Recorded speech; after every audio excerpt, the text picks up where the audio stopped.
you guys don't know, I'm a massive Lena Khan supporter for her work in making the FTC actually do something. For example, we are getting one-click cancellations on annoying gym membership fees and cable, all public fees. We're getting one-click cancellations. I think it's already gone through in California, or just about to, and they're trying to push it for nationwide. You know, again, it's something that's like not gonna save the economy by itself, but it's just pushing back on the overreach of corporations when they're completely anti-consumer. And it's an important time for her. I think that's why she's doing these interviews, is to get her public face out there so people can realize that they support her being in this job, because once a new president comes in, both have a solid chance of firing her.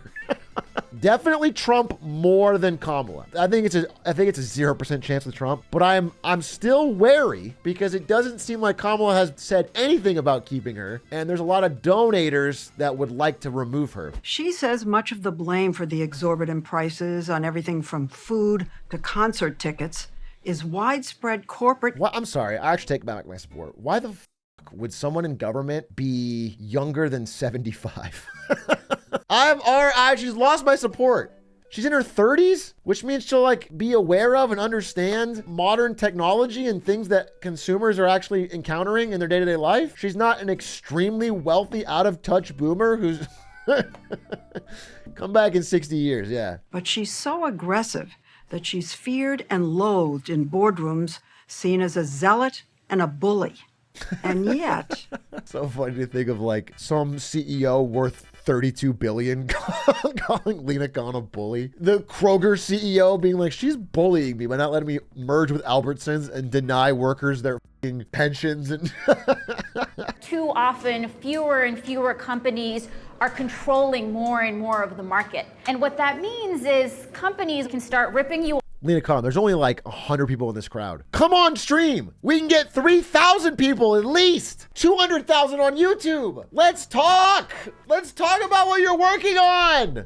We'll do Fortnite Friday with Connor Eats Pants. Between Kroger, that owns Ralph's, and Albertsons, that owns Safeway. Khan says this merger risks raising food prices even higher than they are now. 100%. Gross. I believe I just want to be so clear. The only proven sustainable way to get corporations to lower their prices is to have a competitor with lower prices. That is the only way that consistently works. When they know that they are going to lose market share, they will lower their prices. Promoting competition and preventing consolidation and massive mergers is so pro-consumer. We don't teach this enough. We don't talk about this enough, but it's so important. The monopolization of everything is a big part, a massive part, maybe the core part of so much of the inequality and dysfunction in our system. So there's no doubt that the pandemic and the war led prices to soar. What's been interesting is that even as some of those supply chain pressures have eased,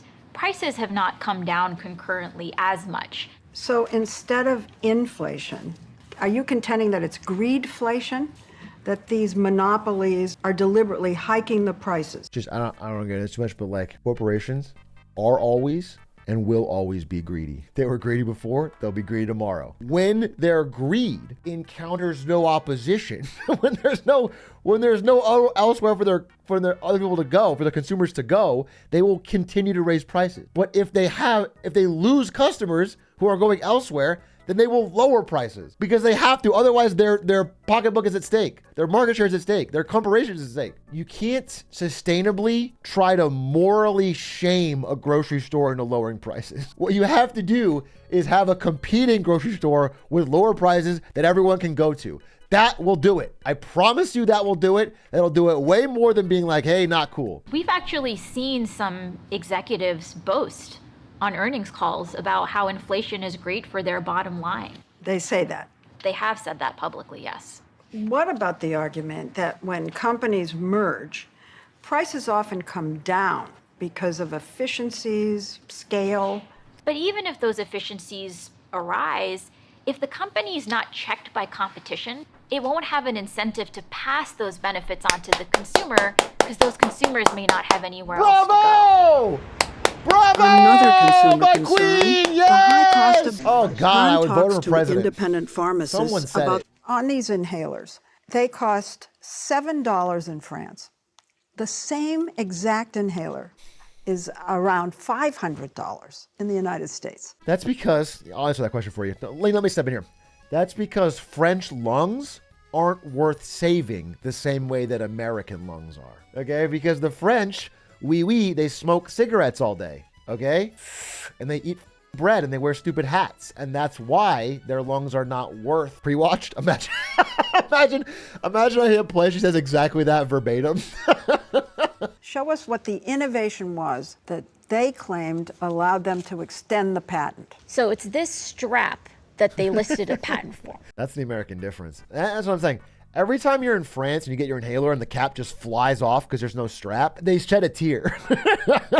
They shed a tear because they're like, well, I wish I was American. I wish I was in God's country where the cap would stay strapped. It's worth a $495 After difference. the FTC sent warning letters to the 4 major inhaler makers, 3 of them, including this one, dropped the price from hundreds of dollars to just $35. Think about that, dude. This reminds me, I remember I was at the dentist right after my NVIDIA insurance expired. You know, I got, I don't know, a checkup or whatever. And then I got like a night guard to put over my teeth when I sleep because I grind my teeth sometimes. She comes back and she's like, yeah, that'll be $600.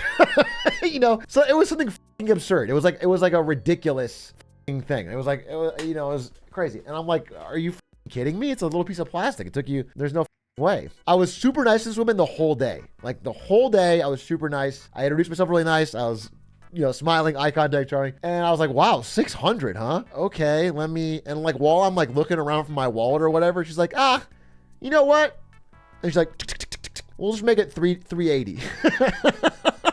And I was like, wait, what? You can just change it? You can just, what is it priced off of? It was so radicalizing, dude. She just changed it. It almost was worse that she gave me a discount because I was like, wait, it's just that easy? It's just a dice roll. Dynamic pricing is the most frustrating thing in the world because you just know you're getting cheated if you're not constantly vigilant. These really fundamental things about people's daily material lives are affected by things like antitrust. I think antitrust needs a rebrand because I feel like when the average person hears antitrust, they don't get it, first of all. And then second of all, it sounds like it's almost bad. It sounds like you're antitrust. It needs a different name to show how important and good it is. Like Monopoly Warrior or something. I don't know what it needs. Rename it to anti-woke. Might get confusing if Lena Khan becomes an anti-woke warrior.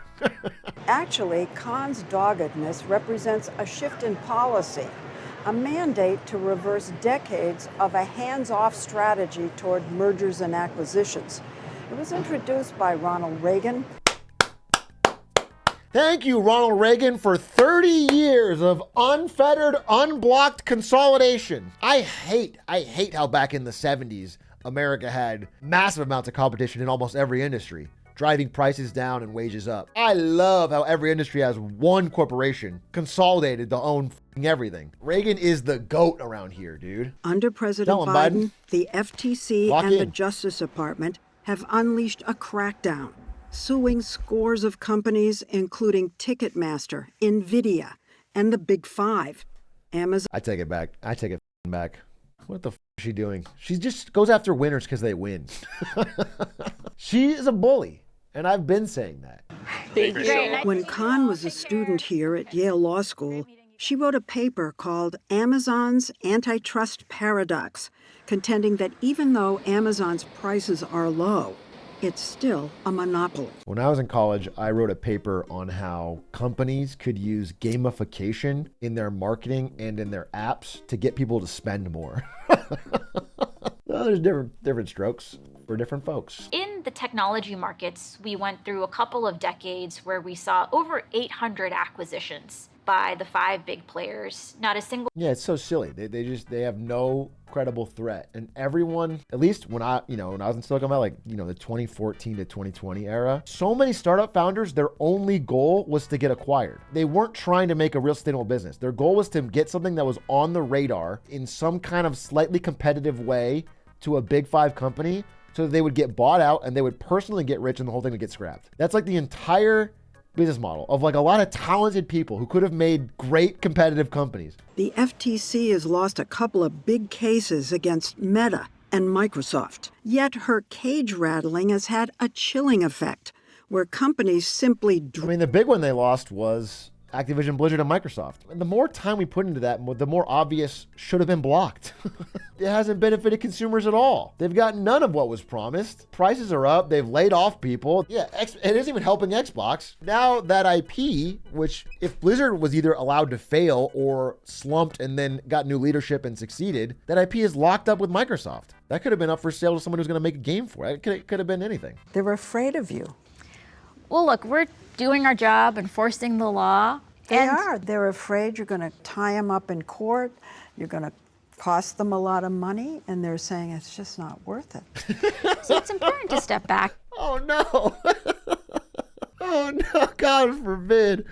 Oh, no, dude. Not these poor CEO of Albertsons. He might have to spend some time in court to make sure his monopoly doesn't get instantly approved. That's up. Look, my focus is not listening to what CEOs are saying on TV.